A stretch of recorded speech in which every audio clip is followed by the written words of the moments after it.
Canada. I mean, who doesn't think of like stunning scenery, super friendly people, Right. and some pretty cool cities too, gotta say. So today we're diving deep right into the heart of two Canadian giants. Toronto and Vancouver, both iconic in their own ways, both magnets for people from all over, but man, are they different. You hit the nail on the head, and we've been digging into some fascinating comparisons, going way beyond the tourist brochures to really get to the heart of what makes each city tick. That's what we're all about, right? Giving you the real deal. So today we're unpacking the key differences, maybe some surprising similarities between these two powerhouses. Everything's on the table. History, culture, what life would actually be like there, thinking about education, job opportunities, that ever-present cost of living, even the weather. A glimpse into their futures. Yeah, you might picture the CN Tower versus those mountains right off the bat, and sure, that's part of it, but the real distinctions, they go much deeper than just the postcard views. So where do we even start with this? Maybe back to the beginning, little history lesson. I'm a game. Let's go way back. Toronto, originally York, right? Founded 1793 by the British. I mean, its history is basically woven into the fabric of Canada itself. You can almost feel it when you walk around, right? Yeah, totally. Like, take Casa Loma, that early 1900s castle. More than just a tourist trap, it's a reminder of a whole era in Toronto's development. And then there's the Distillery District, those 19th century industrial buildings, all beautifully preserved. Galleries, shops, restaurants now. It's this cool blend of old and new, you know? And for a city with such deep historical roots, man, it's become one of the most multicultural places, period. No kidding. Over half the population born outside Canada. Think about that. Yeah. You feel that energy everywhere, especially during events like TIFF, Yeah. Film Festival, Global Spotlight, right? Yeah. And Caravana, celebrating Caribbean culture, huge. Toronto is this global hub. It's a real thing. Yeah. But now let's hop over to the West Coast. Vancouver. Feels like a whole different story, yeah? Yeah, totally different vibe. Vancouver's timeline goes way, way back. I'm talking thousands of years, with the Coast Salish peoples, indigenous folks who called this area home. And when you're in Vancouver, that connection to nature, it's central to its identity. Stanley Park, it's not just a park, it's like this urban wilderness, old growth forests, that seawall, right in the city. It tells you a lot about the values that shape Vancouver. It's amazing how nature isn't just an add-on. It's woven right into the city. Yeah. And that feeds into their whole sustainability focus, something you hear a lot about when people talk Vancouver.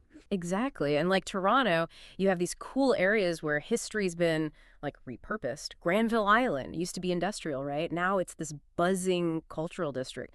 Workshops, theaters, galleries. Vancouver blending its past with this vibrant present. It's really cool to see. And culturally, it's like this mix of international influences, but always with respect for that indigenous heritage. You see it beautifully at UBC's Museum of Anthropology. And it's reflected in events, too. The film festival, the symphony. So two cities, vastly different timelines, different cultural forces shaping them. It's fascinating. Two very distinct foundations, that's for sure. Okay, let's get real for a minute, something that's always top of mind when thinking about moving anywhere. Cost of living.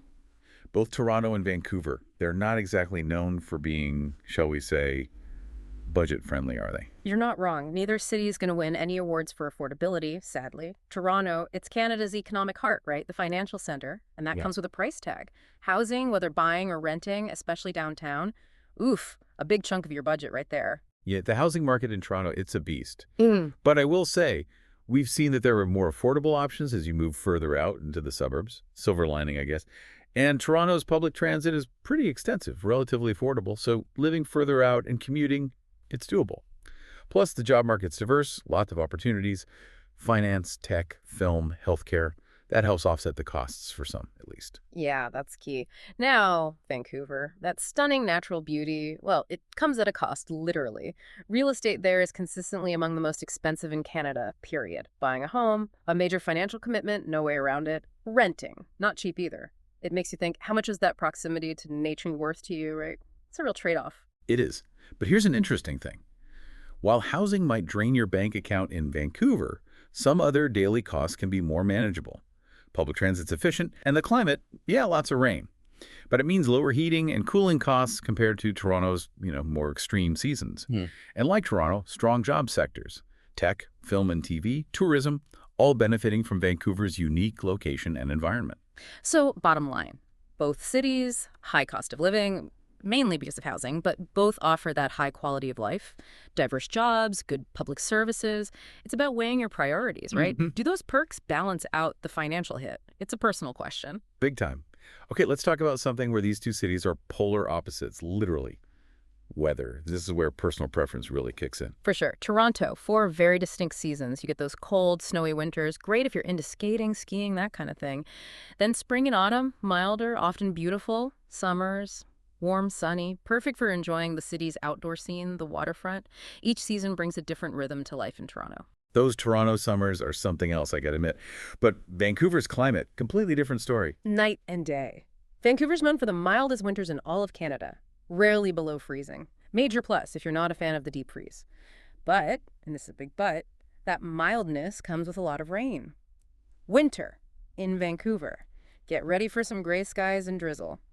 On the flip side, summers are usually pleasant, warm, but not scorching, often with a nice breeze off the ocean. Spring and autumn, comfortable, less rain than winter. So it's the intensity of Toronto's 4 seasons versus Vancouver's more consistent mildness and wetness, of course. Yeah, it's a trade-off for sure. 4 distinct seasons in Toronto, all the activities that come with them, versus Vancouver's milder winters, rain included, and those gorgeous summers. Year-round outdoor stuff is a big draw there. And speaking of outdoors, let's talk about the natural beauty each city offers. Both excel, but in very different ways. Totally different vibes. Toronto, it's a big city, but they've done a good job with green spaces. High Park, their biggest. It's a great urban escape. And the Toronto Islands, man, those are unique. You get these amazing skyline views, but it's also peaceful, almost car-free. A quick ferry ride and you're there. Perfect for when you need a break from the city buzz. The islands are a different world, seriously. And don't forget the Scarborough Bluffs, those white cliffs overlooking Lake Ontario. Oh. Like a hidden natural wonder right in the city. Plus, all those waterfront trails, parks along the lake. Plenty of ways to get your nature fix without leaving the city. Toronto's definitely embraced its green spaces, pockets of nature in the urban jungle. Vancouver, on the other hand, nature is basically its defining feature. Mountains, forests, the ocean, the North Shore Mountains, grouse, cypress, easy to get to, world-class hiking, skiing, and those views. Iconic. For outdoor enthusiasts, that's a huge pull. Those mountain views are something else. And Stanley Park, again, gotta mention it. It's not just a park. It's old-growth rainforest right in the city. The seawall, miles of paths, beaches. And that's just scratching the surface. Hop on a ferry, you're on Vancouver Island, rugged coastline forests. Then you have the temperate rainforests, Capilano Suspension Bridge Park, Lynn Canyon. If you love being surrounded by nature, Vancouver's paradise. It is. Okay, let's shift gears a bit. Something that appeals to all the senses. Food and drink. Both Toronto and Vancouver, they've got these vibrant culinary scenes reflecting their diversity and their unique local flavors. Oh, Toronto, it's a melting pot of cuisines. Direct result of that multiculturalism. Wander through Chinatown, amazing dim sum. Little Italy, incredible Italian food. Kensington Market, it's bursting with diverse eateries, international food shops. You can literally eat your way around the world in Toronto. And the best part, that diversity often means more affordable ethnic food options, which is a big plus. Definitely a plus. And St. Lawrence Market, you gotta check it out. Historic, public market, tons of fresh produce, good quality meats, international stuff. Plus, Toronto's craft beer scene's booming, so many cool microbreweries, even some in the distillery district. The culinary scene there is dynamic, constantly evolving. They're attracting talent from all over the world. Seriously, you could eat anything you want in Toronto. Yeah. Vancouver's food scene, though, it's got a different emphasis, doesn't it? Yeah, Vancouver's all about local, sustainable ingredients. Fits with their whole eco-conscious, healthy living vibe. Farm-to-table restaurants everywhere, focus on fresh, seasonal produce, lots of it coming from nearby farms, the ocean. Granville Island Public Market, that's like the embodiment of it. Fresh seafood, artisan cheeses, local fruits and veggies, gourmet treats galore. And you can't forget about the seafood, right on the Pacific. Fresh salmon, halibut, all that good stuff. It's a major highlight. It's top-notch, for sure. And like Toronto, Vancouver's got a great craft beverage scene. Breweries, distilleries, some right on Granville Island, actually. Commercial Drive, that neighborhood's got restaurants showcasing Vancouver's multicultural influences. Gastown, more trendy, upscale dining. And let's not forget, both cities have a huge coffee culture. Great local cafes everywhere. Essential for that daily caffeine fix. Absolutely essential. All right, let's talk about things to do. Sightseeing, shopping. What can you expect in Toronto and Vancouver? Well, Toronto's skyline is instantly recognizable. The CN Tower, can't miss it. Going up for those panoramic views or having dinner in the revolving restaurant, that's a classic Toronto experience. The Royal Ontario Museum, that's another big one. Striking architecture, diverse collections, art, culture, natural history. And Nathan Phillips Square with that Toronto sign, that's a central gathering spot. Events, celebrations, you name it. And beyond those modern landmarks, Toronto's got some cool historic areas too. The Distillery District, perfect for wandering through galleries, boutiques, cafes. If you're into shopping, Yorkville's upscale. Designer boutiques, fancy restaurants, Kensington Market, more bohemian, vintage shops, eclectic stuff. Toronto's got something for everyone, really. It does. Now, Vancouver. Sightseeing there is more nature-focused, as you might expect. Stanley Park, always a top spot. The seawall, totem poles, those views. The Vancouver Aquarium's there, too, a great way to learn about marine life. And Grouse Mountain, easy to get to via the Skyride. Stunning views, hiking trails in the summer, skiing in the winter. Nature's a big part of Vancouver's appeal. And then there's Capilano Suspension Bridge Park. Those treetop walkways, the suspension bridge itself, it's a thrill. Shopping-wise, Robson Street's the main hub. International brands, local boutiques, Granville Island Public Market. That's the spot for unique, artisanal stuff. Again, you see the core identities of each city reflected in their attractions. Toronto, the urban hub. Vancouver, all about nature. Exactly. Okay, let's talk about something super important when considering a city. Safety. What's the deal in Toronto and Vancouver? Well, the good news is both are generally considered safe cities. Crime rates are relatively low compared to other big cities around the world. Of course, common sense applies anywhere. Be aware of your surroundings, especially in crowded areas at night. Like any big city, some neighborhoods might be a bit sketchier than others, but overall, people generally feel safe in both Toronto and Vancouver. That's good to know. All right, let's move on to education. What about schools, universities? What do Toronto and Vancouver offer? Toronto's a major education hub, tons of respected institutions. The University of Toronto, it consistently ranks among the top universities globally. And they've got a wide range of programs too. The city also has a bunch of public and private elementary and secondary schools, so families with kids have lots of choices. Vancouver's got excellent educational facilities, too. The University of British Columbia, UBC, it's a big one, internationally recognized. And their campus, right on the Pacific Ocean. Talk about an inspiring learning environment. Like Toronto, Vancouver's got a strong school system, public and private. Both cities clearly prioritize education, which is great. They do. Okay, as we wrap up this deep dive, let's think about the overall appeal.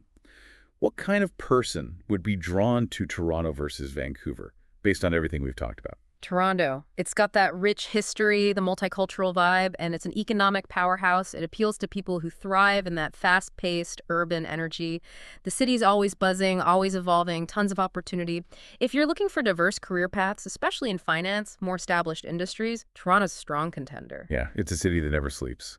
And Vancouver. Vancouver's all about that breathtaking natural beauty. The climate's milder, so you can be outdoors year-round. Strong emphasis on sustainability, healthy living. It's a magnet for outdoor enthusiasts, people who are eco-conscious. The job market there, particularly in tech and tourism, really reflects those strengths. So it really comes down to personal preference and priorities. Both cities have welcoming, vibrant communities, but they cater to different lifestyles. Exactly. You're choosing between Toronto's dynamic energy and Vancouver's natural splendor. Urban versus nature, 4 distinct seasons versus milder but rainier, economic hub versus a city deeply connected to its environment. Those are the big differences. And in the end, your priorities should guide you. What are your goals for education, your career path, your desired income, healthcare needs? We didn't get super deep into income and healthcare specifically today, but those are crucial factors. And they're often tied to the cost of living and job markets we discussed. And thinking long-term, both cities are going to keep growing, keep changing. They'll offer unique opportunities and challenges. It's exciting, but it's also a lot to consider. And that brings us to a key question for you, our listener. Taking everything we've discussed into account, what kind of environment do you see yourself thriving in? What are the non-negotiables for your ideal Canadian city experience? It's not just about visiting, it's about imagining where you could build a fulfilling life. What matters most to you? That's the real question to ponder.